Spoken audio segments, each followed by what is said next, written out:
My name is Harold. Harold Eugene Mast.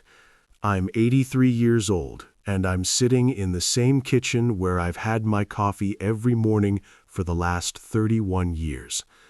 The window faces east. I like that. I like watching the light come in slowly. I never used to notice things like that. The light coming in slowly. I want to tell you something that I've been carrying for a long time. Not because I think you need to hear it, not because I think it will help you in some way.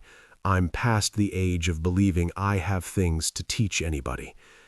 I want to say it because I think if I don't say it soon, it will just go with me, and something about that feels wrong. The last thing my father ever said to me was about the weather. That's it. That's the whole of it. He said the sky looked like rain was coming and that I ought to drive careful on the way home. And I said, "I will, Pop." And I drove home. And 3 days later, he was gone. I've thought about that moment more times than I can count, more than I've thought about my wedding day, more than the day my children were born.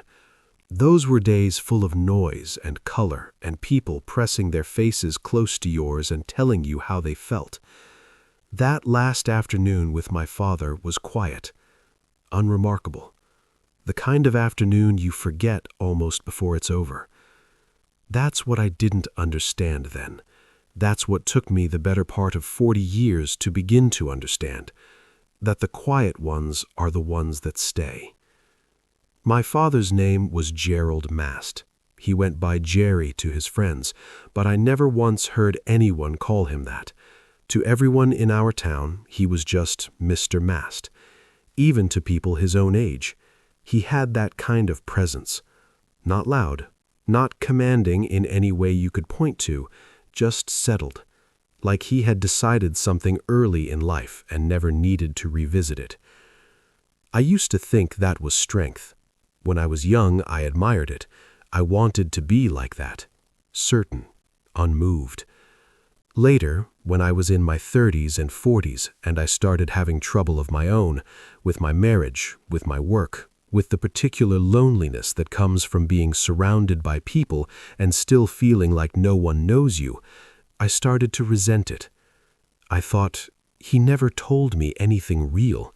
He never sat me down and said, here is what this is like. Here is what it costs.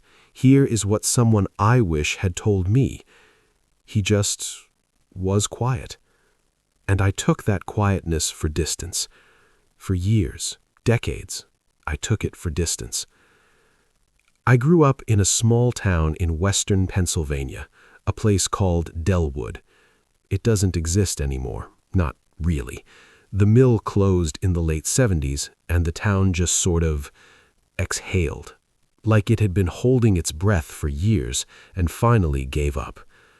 My father worked at that mill for 34 years. He started when he was 19. He ended when the mill ended him, along with most of the men he'd spent his adult life standing next to. I remember the day he came home when the closure was announced. I was in my late 20s by then, already living a few hours away. My mother called me. She said, "Your father isn't talking." She said it the way you'd say someone had come down with something. I drove home that weekend. He was sitting on the back porch, just sitting there. It was October, cold enough that you could see your breath. He had his work jacket on, the one he wore on Saturdays, not the mill jacket. And he was just looking out at the yard. I sat down next to him. I didn't know what to say, so I didn't say anything. We sat there for maybe an hour. He never talked about the mill closing. Not that day. Not ever to me. And I left Sunday afternoon and told myself I'd call that week. I'd check in. I'd make sure he was all right. I don't remember if I called that week. I don't think I did.